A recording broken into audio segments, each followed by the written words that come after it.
Hey everyone, today I'm excited to share with you 5 killers I'd love to see added to Dead by Daylight someday, so let's dive right in. The Skeleton Lord. Imagine a killer who can summon grave-like traps similar to the Hag. When survivors approach these traps, they spawn a skeleton that will slowly follow the tracks at a speed of 1 meter per second. The skeletons will have 2 minutes before they despawn. If they see any survivor, they will dash at them at a speed of a blight dash, and the survivor can avoid them if they react in time. When you accumulate enough hits with your skeletons, you can use your power to summon 3 additional skeletons that will roam the map for 2 minutes and will dash at anyone they see. The Broken Robot. The killer starts with full power but gradually loses power over time, causing you to have to visit charging stations. While at full power, you move at 5 meters per second, but as your power drains, your speed decreases, causing you to move 4 meters per second with no power. You have 3 attacks. The Punch is an attack that drains 1/4 of your power that causes you to throw your arm 20 meters, damaging any survivor, gens, pallets, or breakable walls in its way.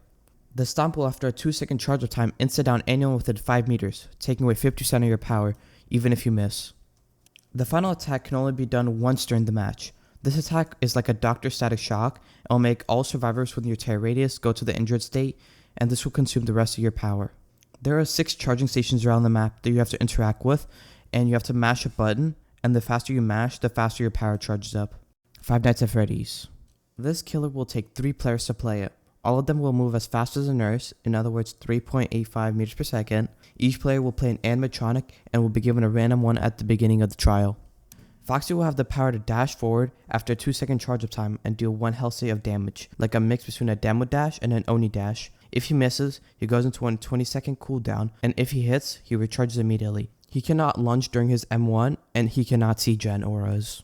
Freddy will be able to see gen auras and has the ability to put on a mask, and he can see the auras of all survivors for 5 seconds, then going in a 20-second cooldown. Monty will be able to charge up like a bubble-like dash with his teeth snapping, and will only hit for 1 health state, and this only goes on for 5 seconds, like a pre-buff Bubba. After the 5 seconds, you have a chance to do a Demo Dash like dash forward 5 meters. That'll hit anyone in its path, and you cannot see gens. The Time Warden. The Time Warden will have the ability to manipulate time. His ability will have him turn back time between 1 and 20 seconds, and the cooldown is triple of what he turned back. His power will put gens, breakable walls, pallets, and survivors back in time. There are Wesker-like chests around the map that have stopwatches. You can use them to avoid getting sent back in time. There is a 5-second charge of time, and it will take 1 second for each 5 seconds going back in time. The Time Warden has a window where you can M1 after sending back in time before getting exhausted like a nurse for 3 seconds. This does not affect the killer, but it does affect gens that are finished and survivors that have healed. The Shadow.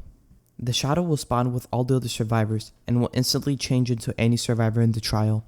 If you do a gen with a survivor for 10 seconds, you infect them, or if you heal the survivor, you infect them, and survivors don't know when you infected them. There are syringes around the map that you can use on other survivors. If they have been infected, you see a visual cue. If a survivor lets the Shadow use a syringe on them, they get infected. Any survivor that you infect, you can see their auras, and if you click your ability button while looking at them, you control them after a 2-second animation. While controlling them, you can drop pallets, and you get an 130% haste, and you get a knife, so you can M1 other survivors for 30 seconds. Once the 30 seconds are up, the survivor who gets controlled is downed immediately. Any perk like Bond are made for this that the killer can use when controlling the survivor. Thank you for watching. Please subscribe to help me get 100 subscribers, and check out my Twitch. I stream there every day, and my Twitch is the same as my YouTube. Bye bye.